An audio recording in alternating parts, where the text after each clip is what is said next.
আছেন? আসসালামু আলাইকুম। আসলে কালকে কি হয়েছিল আমি কিছুই আমার মনে নাই, কি হয়েছে না হয়েছে।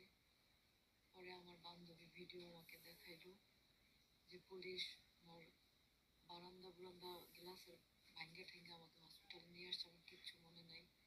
আসলে আমার মিনি স্ট্রোক হয়েছিল, স্ট্রোক করছিলাম আর কি। তো আপনারা সবাই অনেক টেনশনে।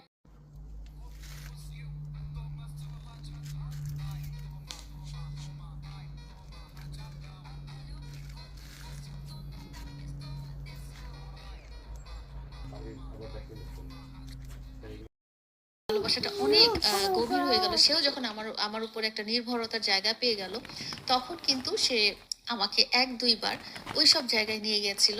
১-২ বার। আমি জাস্ট হাতে গোনা ১-২ বার, এবং আমি জাস্ট অবাক হয়ে দেখেছি যে এটা একটা প্রচন্ড অন্ধকার জগৎ। আমার ভালোবাসাটা অনেক গভীর হয়ে গেল। সেও যখন প্রায় ২২, ওই ভদ্রমহিলার সাথে আমার পরিচয় ২০২১ সালের পরে, প্রায় ২২ সালের দিকে। আমার ২২ সালে প্রথম বার্থডে সেলিব্রেশনে সে আমার সাথে সেলিব্রেশন করেছিল। অতএব তার সাথে আমার পরিচয় ২.৫-৩ বছরের, বা ৩ বছরই ধরেন, ৩ বছরের পরিচয়। ৩ বছরের মধ্যে সে আমার এজ এ ডাইহার্ড ফ্যান হিসাবে আমার পাশে ছিল ১.৫-২ বছর। ৬ মাস সে আমার সাথে দেখা করে ৬ মাস কি করছে, বিএলসিসি যে নিজেকে প্রিপেয়ার করছে, কিভাবে তার বয়সটা ঢাকা যায়, কিভাবে তার ফিগারটা মেনটেন করা যায়, কিভাবে তাকে মেনটেন করে সামনে আসা যায়, বোঝা যায় না যে এত এইজ লুকানোর যে কাজটা, সেই কার্যক্রমটা ৬ মাসে চালায় গেছে।